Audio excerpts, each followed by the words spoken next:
Selamat siang semuanya. Baiklah teman-teman, pertama-tama perkenalkan nama saya Putri Diana. Saya Cinta Mary. Saya Reza Adi Saputra. Kami dari Prodi Pendidikan Sejarah semester 5. Di sini kami akan menjelaskan tentang tugas kami, yaitu mata kuliah Sejarah Lingkungan. Baik, di sini kami bertiga akan segera menuju ke kantor pemadam kebakaran yang terletak di Jalan Suprapto depan kampus IAIN Pontianak. Setelah itu, kami akan menuju ke kediaman salah satu senior yang bernama Pak Ateng Tanjaya yang terletak di Jalan Parit Makmur, Siantar.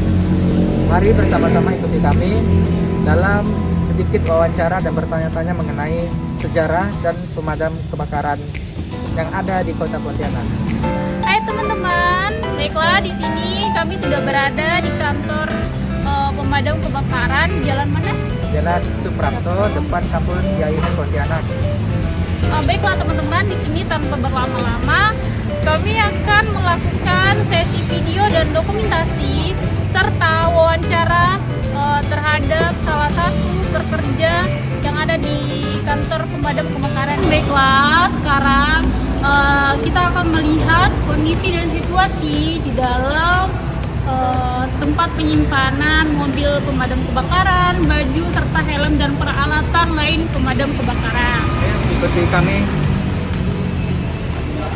yang dimana di sini tertera berbagai macam jenis mobil untuk melakukan penugasan, yang dimana yaitu pemadaman kebakaran rumah dan yang lainnya. Dan di sini juga ada terdapat mobil ambulan pemadam kebakaran.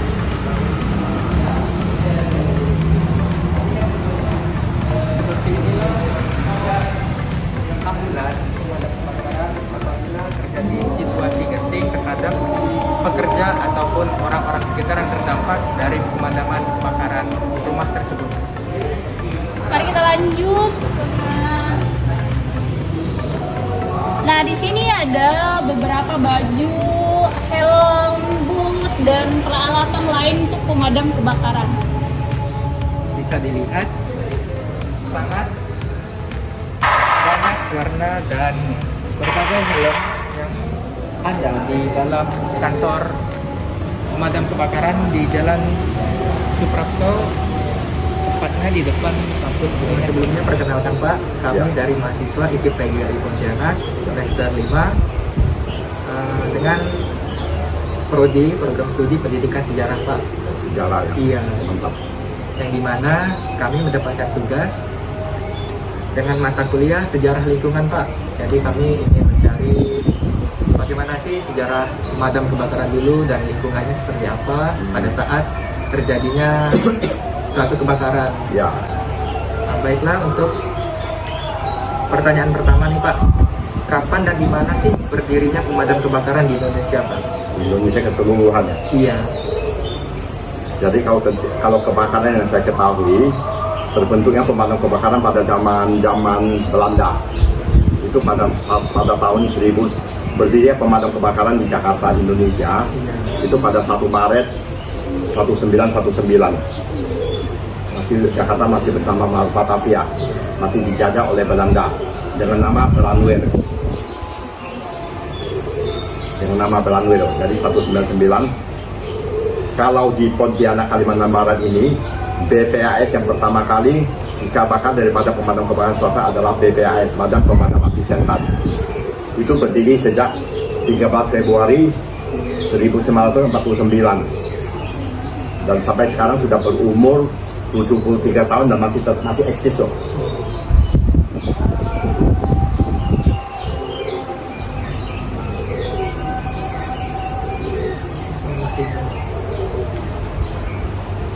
Dulu berdirinya pemadam BPAS kan perlu. Ada 3. Baik Pak, di sini saya akan menanyakan Ya. daerah kebakaran atau pertolongan mana saja yang sudah berhasil dijalankan selama sekian lama? Saya rasa kalau sekian lama sudah 73 tahun ya pemadam swasta ini sudah berumur begitu saya pikir sudah seluruh kota Pontianak dan sekitarnya sampai ke kabupaten sampai Singkawang sekarang kita udah pernah turun. Jadi keberadaan daripada BPS itu karena Siantan, BPS itu tinggal di Siantan, Kecamatan Pontianak Utara itu daerah industri, di mana komoditas ekspor itu karet, tengkawang, kopra. Jadi berbentuk pabrik atau gudang lah. Jadi begitu terjadi kebakaran karena mengandung minyak itu betul berminggu-minggu baru padam. Sulit sekali untuk padamkan, apalagi dulu belum ada pemadam. Iya. Makanya mereka ini yang bentuk pemadam juga umumnya buruh dari karyawan yang ada. Jadi mereka bikin perumahan pun berupa barak-barak kerja itu di lingkungan pabrik.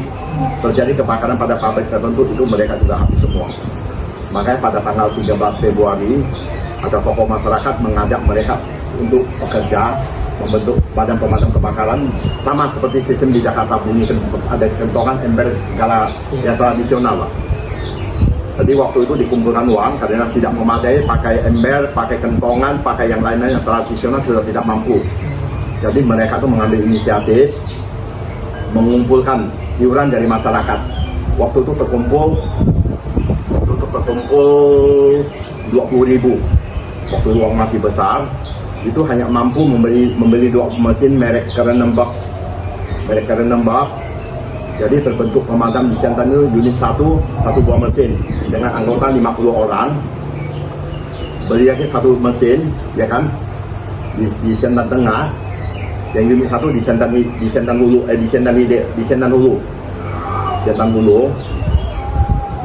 Jadi yang unit 2 di Siantan Tengah dengan masing-masing 50 orang. Jadi masing-masing tempat 50 orang. 50 orang itu memang betul sebenarnya tidak perlu banyak, tapi karena mereka itu volunteer asli loh, suka berlawan tanpa gaji dan tanpa pamrih. Makanya agak banyak pemadam, begitu terjadi kebakaran kan dulu bangunan belum tinggi, pembangunan begitu pesat lah. Jadi terjadi kebakaran kelihatan benar. Asap membumbung tinggi udah pasti tahu. Belum punya telepon. Jadi sifatnya kalau terjadi kebakaran itu bunyi kentongan. Tidak ada sirine waktu itu. Jadi kentongan itu dipukul. Kalau dibunyi kentongan yang keras, tandanya keras, teng berarti di Siantan. Kalau agak jauh, suaranya agak jarang, teng begitulah. Jadi ada sinyal agak jauh supaya tidak terlalu ini, ya kan, tidak terlalu spontan. Keselamatan diri pribadi dilupakan. Dia terbentuk itu akhirnya karena masih kurang Siantan ini terbentuk pada tahun 1957 baru bentuk unit 3. Nanti saya kasih ada bukunya. Iya, Pak. Ya, nanti baca begini nanti kalau belum sesuai ini lah, ya kan. Iya. Yang tulisan saya itu saya ada tulisan. Jadi intinya adalah melihat hubungan asap terjadi kebakaran atau mereka datang ke posko untuk memberitahu. Jadi waktu itu belum ada mobil, kasihan pakai gerobak didorong. Itu juga pernah sampai ke seberang mas, barito di mana-mana. Jadi di sungai kan pakai pelampung. Tapi ini Siantan yang diandalkan. Betapa kekuatannya tuh mereka tuh kuat sekali karena buru. Pokoknya lebih ini loh. Lebih prima dan mereka tuh tukang kayu bisa manjat rumah. Luar biasa waktu itu. Betul-betul andal loh. Waktu itu bentuk pemadam walaupun persediaan perlengkapan terbatas. Tapi kenyataan ini luar biasa, sangat diharapkan lah Pontianak.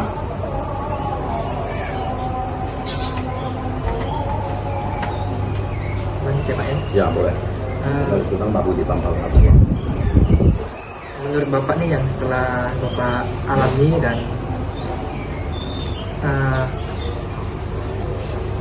rasakan, bisa ceritakan sedikit nggak Pak bagaimana kondisi masyarakat pada saat terjadinya kebakaran itu?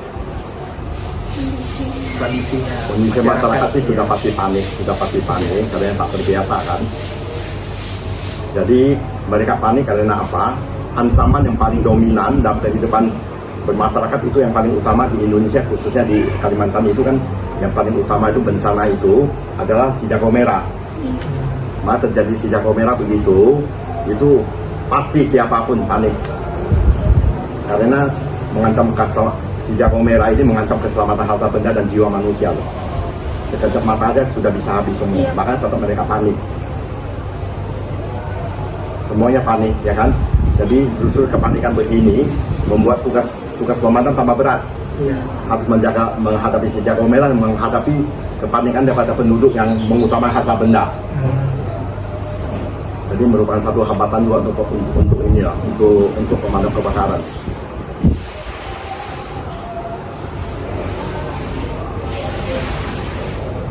Apa di luar ini itu tidak apa-apa, kalau kurang itu tanya apa aja boleh, nggak apa-apa. Iya, boleh. Nah, ini Pak, di mana letak kantor pemadam kebakaran pertama kalinya yang berdiri di Pontianak? Di Pontianak seperti yang saya katakan itu di Sentan dulu, itu tepian Sungai Kapuas. Kedepannya berhadapan dengan keraton. Tepian Sungai Kapuas, kalau boleh kita ke sana nggak apa-apa. Boleh dipotong nggak apa-apa. Oh, jadi di situ letak pertama. Di Sentan dulu, di Selat Bali, Jalan Selat Bali. Jalan Selatan. Jalan Selat Bali atau Pati Tekong. Itu hanya berbentuk posko pemadam, hanya berbentuk tempat penampungan aja lah, sederhana sekali, gubuk. Lanjut ya Pak ya. Ya. Menurut Bapak nih rutinitas harian petugas pemadam kebakaran seperti yang Bapak ketahui itu bagaimana Pak? Keseharian mereka di dalam kantor ataupun di luar? Jadi uniknya di pemadam karena volunteer, kita tidak bisa paksa dengan peraturan atau SOP loh. Mereka tuh suka-suka dia, ya kan? Tergantung pemimpinnya. Jadi umumnya yang di Sentan khususnya itu banyak bekerja di pabrik loh. Jadi di pabrik, mereka bekerja di pabrik. Jadi terjadi kebakaran, mereka tinggalkan pekerjaan. Dan itu berlaku sampai sekarang, saya salut. Berlaku sampai sekarang terjadi kebakaran ya. Sampai sekarang pun begitu, ditinggalkan pekerjaan. Tapi karena udah terbiasa, ada kebiasaan sendiri mereka tinggalkan pekerjaan, gajinya tetap dibayar. Nah, jadi ada partisipasi, ada perhatian daripada bosnya lah, katanya bosnya itu ada kepedulian lah, bahwa terjadi kebakaran anak buah ditinggalkan sudah biasa. Jadi mereka umumnya itu bekerja, terjadi kebakaran tidak semuanya lah, sebagian meninggalkan pekerjaan, ya kan, aktivitas semua ditinggalkan. Sampai sekarang juga begitu terjadi kebakaran karena volunteer kan, ada pengantin yang lagi pesta, dia lupa jadi pengantin, terjadi kebakaran kelihatan dia tinggalkan pengantin, sampai kami ketawa semua. Jadi sampai sekarang masih berlaku terjadi kebakaran, semua aktivitas ditinggalkan, tetap membunuh Karena kerja. mungkin panik ya Pak ya. Pasti udah panik, makin Iya. dekat makin panik, Iya. makin jauh kan ya kan tak terasa, rasa ego manusia lah. Nah, kita bersyukur nilai gotong royong dari pertama berdiri zaman Belanda masih bertahan sampai sekarang, dan saya bangga sampai hari ini bukannya surut loh, ini malah bertambah loh.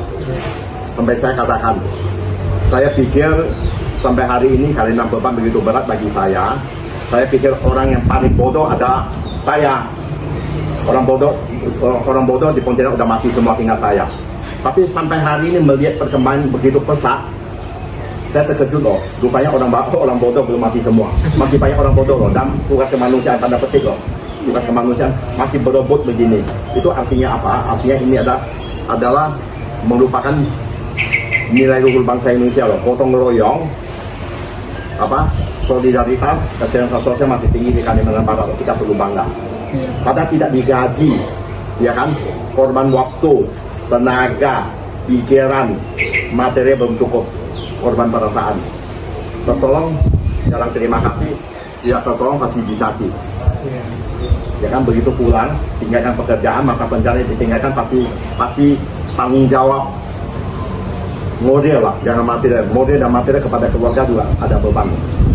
Karena mereka kerja buruh, satu hari kerja, satu hari makan, banyak yang begitu. Kalau ditinggalkan, ya kan, makanya luar biasa pengabdian mereka, saya salut. Dan itu pengabdian daripada istri, orang rumah pun, ya kan, begitu tinggi karena udah lama, udah tertanam, terpatri kuat di sanubari masing-masing. Ini jiwa pengabdian, ya kan. Intinya ada mereka bertanggung jawab kepada Tuhan Yang Maha Kuasa sesuai agama masing-masing. Kita lanjut lagi ya Pak ya. Baik Pak, dari segi lingkungan yang membuat sulit dalam melaksanakan tugas gitu, mungkin karena kejadian itu di tempat yang ramai gitu, jadi kesulitan apa gitu yang buat pas menjalankan tugas? Kesulitan memang pasti ada karena musibah ini kan sangat mengerikan. Iya, Pak. Jadi ketika kesulitan itu pasti kalau pemukiman padat dengan akses jalan sempit atau gang itu pasti berat. Mereka lebih mengutamakan harta benda. Jadi harta benda apapun dikeluarkan, yang akses jalan, jembatan, jalan semua kita masuk ke dalam itu susah. Belum lagi rumah karena miskin, rumah itu berdempetan dengan bahan yang mudah terbakar, kayu, terlipat segala kan. Iya, Pak. Makanya sudah di latar belakang ini dengan parit-parit yang ada udah tersumbat. Parit yang ada dulu yang kata 1000 parit sekarang mungkin sudah punah. Di mana juga sumber air tidak ada, parit sudah banyak tertutup, pendangkalan, tempat pembuangan sampah dan lain-lain. Jadi itu pun selalu tempoh hari kalau terjadi kebakaran parit itu dipengaruhi faktor alam, yaitu pasang surut. Jadi kalau waktu pasang banyak air. Kalau kebakaran kita tuh enak loh. Jadi sekarang karena pasang surut, ya kan sudah tuh padi-padi dangkal, itu sudah membuat tugas pemadam makin berat. Oke, kita lanjut Pak. Ya. Apa yang membuat Bapak terinspirasi nih Pak untuk menjadi salah satu orang di dalam pemadam kebakaran? Kalau saya telusuri sekarang banyak etnis dan suku ya. Nampaknya ini adalah salah satu cara untuk menunaikan ajaran agama masing-masing yang melangkah beramal ibadah. Dan rasanya paling cocok di pemadam, karena pemadam tidak setiap hari terjadi, ya kan, frekuensinya kan tidak sering terjadi. Makanya mereka itu menganggap di kampung tidak ada hiburan yang lain. Salah satu adalah lari ke pemadam untuk menunjang tugas panggilan jiwa mereka tanggung kepada Tuhan melalui pemadam. Dan itu juga satu hal yang benar-benar itu loh. Mereka menyaksikan dengan mata kepala sendiri. Rumah yang bagus, begitu mewah. Orang yang masih sehat tahu-tahu terjadi kebakaran sudah terbakar mati, terbakar hangus. Menggugah dia, ya kan? Tanggung jawab dia di mana? Makanya si jago merah terjadi musibah di kampung itu. Terjadi kebakaran itu adalah bukan hanya panggilan jiwa, ya kan? Udah panggilan hati juga, di mana dia merasakan ancaman begini terhadap kita. Ya kan, ancaman terhadap sanak famili sendiri. Masa kita hanya jadi penonton? Makanya mereka berusaha mencari jalurnya. Kebetulan ada wadah begini, mereka masuk. Dan yang kedua, hubungannya agak jauh sampai di Polda banyak. Ya kan, ayo kita buka tempat yo. Kami sempat jadi polisi, Bapak jadi pemadam dah. Kira-kira masih ada rasa bangga menjadi aparat. Ya kan, bagaimanapun ya jadi petugas ini dianggap ada satu power lah. Bagaimana tuh bisa menjadi pemimpin, bisa memberi keteladan kepada yang lain lah. Intinya mereka tidak lari ke pegawai negeri atau apa, tapi lebih cenderung menyatu di kampung dengan pemadam. Sampai sekarang bertambah begitu subur, luar biasa. Itu saya udah tak mampu, saya minta pensiun loh, minta bisa masuk nanti belakangan. Iya, Pak. Dan minta pensiun dengan tahan lagi. Iya. Dimana kita beritahu udah padam, masih datang. Beli, istrinya beli, suami belikan mesin. Ada loh, nanti kalau perlu saya bawa, suruh mereka datang. Ya kan, istrinya beli mesin untuk suaminya. Daripada mungkin atau mikir suaminya suka main cewek lah, umpamanya kamu jadi pemadam. Kira-kira begitulah. Ada begini, beli mesin, menantu, mertua, ikut 5-6 orang udah bentuk pemadam. Di mana tuh tidak terlatih, ya kan, nanti lari ke situ loh. Mereka tuh otodidak semua. Karena gampang, ada api, ada air semprot, ya kan, gampang. Tapi teknis taktisnya mereka tidak mau tahu. Iya. Nanti mungkin ada berikutnya. Baik, Pak. Lanjut ya. Di mana nih awal mula Bapak terjun langsung di lokasi terjadinya kebakaran? Mungkin pas Bapak pertama kali gitu loh, Pak. Pertama kali waktu saya masih SMP, itu di tempat kami, saya sih sudah sering ikut. Iya. Jadi waktu kecil ikut sih sebagai hiburan. Iya. Bukan ada hiburan kan? Iya. Seperti masyarakat mungkin yang melihat gitu kan. Melihat begini ada kepuasan, melihat begini bisa membantu tarik selang, ada rasa bangga. Iya. Sudah ikut, sudah ditunjang kebakaran. Di tempat kami ada rumah pengeringan karet. Kira-kira berjarak 300 meter ada pengeringan karet. Iya. Terjadi kebakaran karena rumah beratap daun, rumah Iya, pendudukan, takutnya merembet. Api begitu besar dari jauh ke jarak 200 meter, waktu itu panik. Semua barang, semua itu piring, semua itu buang ke sumur supaya tak terbakar loh. Karena begitu begitu kena satu buah rumah atap itu bisa merembes ke tempat kita loh. Hanya saking paniknya ya, minyak kelapa atau apa yang di rumah dapur semua masuk sumur. Dia terpikir sekarang ketawa loh. Saking paniknya barang-barang semua dibuang ke sungai, ke parit loh, ke sumur yang ada.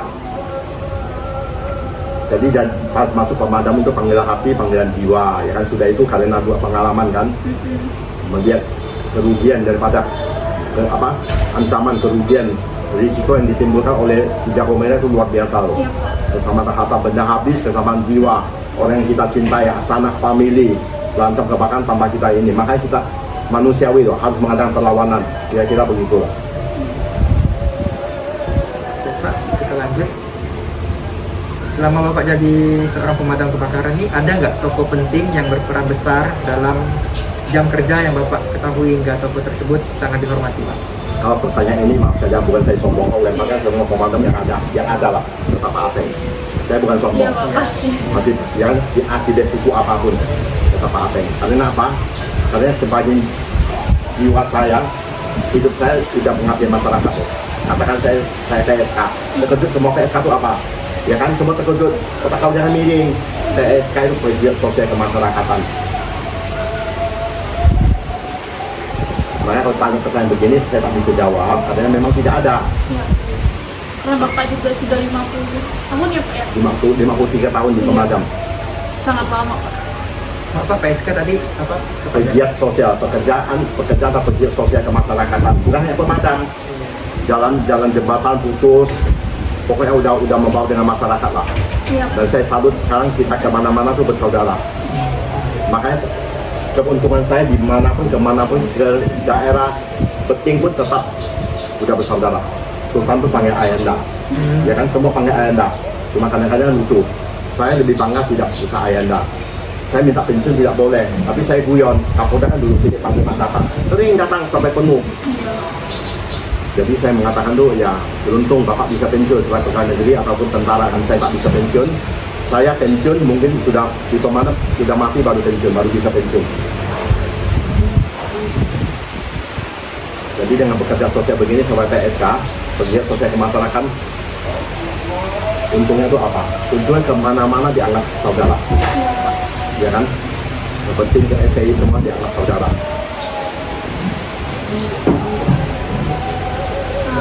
Baik ya Pak, lanjut. Apa saja nih Pak suka duka Bapak selama jadi pemadam kebakaran? Suka duka sih pasti banyak. Ya bicara suka duka pasti lebih banyak dukanya. Iya. Tapi justru kalau kita sudah bulat tekad mau bekerja sosial untuk kemanusiaan, justru yang kita harapkan itu penderitaan. Makin orang memaki, makin kita bangga loh. Seperti di contoh kan, 24 jam banyak loh. Ada suara cewek masuk, ya kan, sampai pernah pateng kok. Jam 2 udah tidur saya. Yang panggil apa siapa? Saya Nawasi Afa. TKP di mana? Tempatnya di mana? Sungai Pinyu. Loh, Sungai Pinyu ada ngapain? Saya warung kopi, depan saya kebakaran. Gila nggak? Sungai Pinyu masuk sini kan radio. Akhirnya justru Sungai Pinyu pemadam yang saya beritahu. Anda berangkat cepat, ada ini kebakaran arah ke stadion, ya kan? Ada cewek lapor katanya, ya tanya betul. Jadi sampai begitu loh. Jadi justru kalau tantangan itu kalau senangnya tuh apa? Senangnya itu kadang-kadang gimana ya?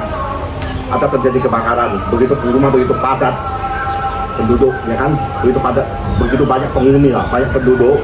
Itu korban kebakaran sebentar saja. Kita terenyuh, ada korban, tapi di antara sedih begini ada rasa bangga. Harusnya kalau tanpa pemadam itu mungkin bisa puluhan ratusan loh. Makanya kami bisa bangga di atas penderitaan orang lain. Masih pemadam masih bisa ada manfaat untuk yang lain. Walaupun ada korban kita prihatin, tapi di antara satu ini kalau tanpa pemadam mungkin semuanya bisa habis loh. Jadi senangnya cuma begitu. Ibarat orang jatuh kakinya tangannya patah, untuk tangan patah kaki tak patah. Nah, maka di antara senangnya itu melihat ini hasil dari pemadam itu sangat bermanfaat masyarakat. Kalau tidak dibantu bisa habis semua. Walaupun ada kerugian 1-2 ini yang kita prihatin. Kita tidak bisa ekspresi kita senang kan, tapi tetap sedih. Tapi ada rasa bangga lah. Di antara satu korban kita masih bisa membantu puluhan atau ratusan rumah-rumah yang tanpa dibantu bisa habis loh. Baik Pak, nih pertanyaan terakhir loh Pak ya. Ya. Apabila ingin menjadi seorang pemadam kebakaran, apakah ada persiapan atau latihan tertentu sebagai bekal seseorang yang terjun di lokasi, contohnya kebakaran, rumah kebakaran atau apa itu kayak? Coba uangnya aja. Ambil air minum air. Ya. Itu ibarat guru tanpa tanda jasa kan? Iya. Luar biasa loh. Kenapa? Yang lain sama-sama. Iya, Pak. Terima kasih.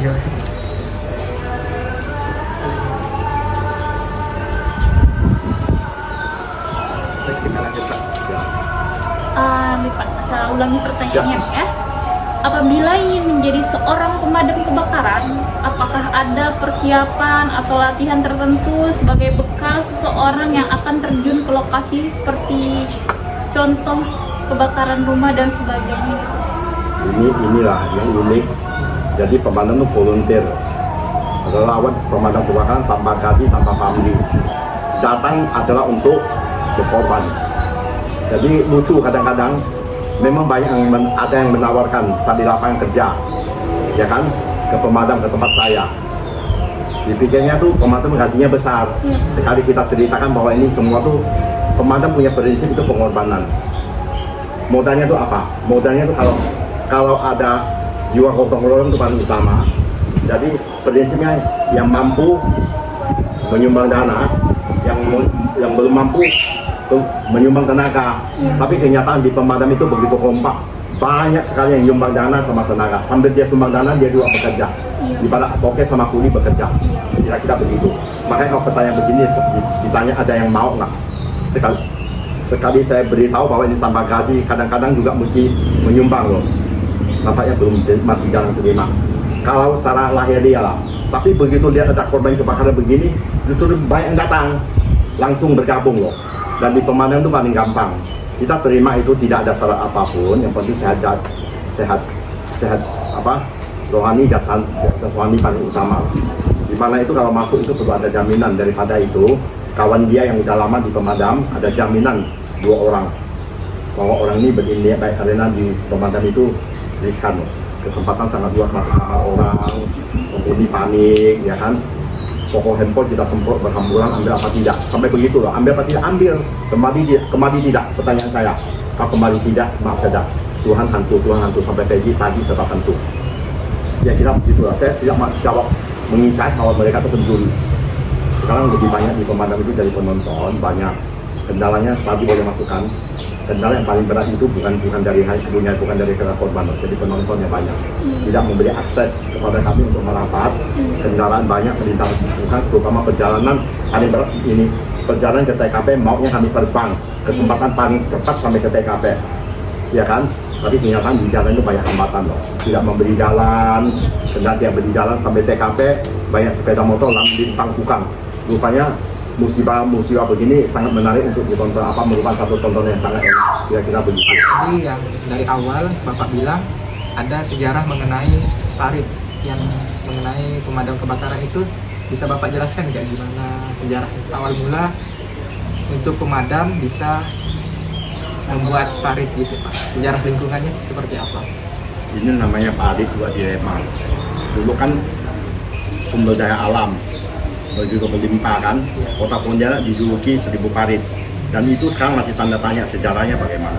Tapi yang jelas dari zaman Belanda itu perhatian daripada pemerintah Belanda, orang Belanda paling pinter, dia bikin Amsterdam segala itu di bawah permukaan laut, tapi aman. Belanda paling pinter kalau sumber daya alam begitu, makanya di Kalimantan Barat yang dijajah itu banyak bikin Farid, mereka utama lebih banyak Farid loh.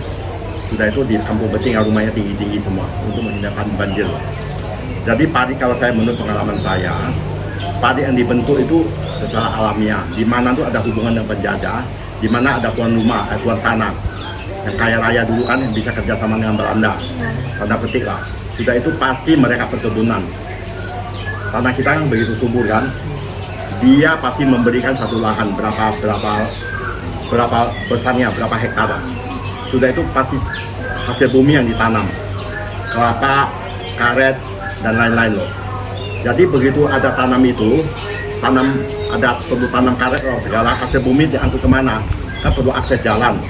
Akses jalan diambil itu paling dominan itu pakai sampan.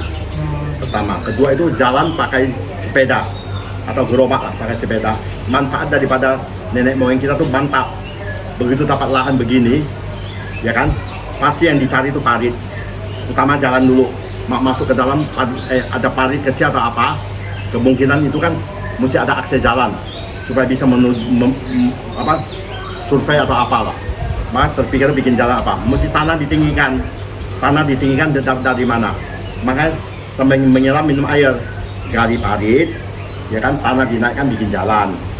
Nah, sudah itu pengairan air itu bisa untuk perkebunan, sudah itu bisa digunakan untuk fungsi parit sebagai sampan mengangkut hasil bumi, kelapa dan lain-lainnya. Dan parit itu akan makin besar karena erosi, ya kan? Nah, makin lebar, nah, akhirnya jadi erosi loh. Makanya banyak padi-padi di Kalimantan Barat daerah perkebunan. Karena tanaman itu perlu sumber air, irigasi, sudah itu bermanfaat untuk pengairan dan tanahnya digunakan untuk jalan.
Baiklah, untuk wawancara pada siang hari ini sudah selesai.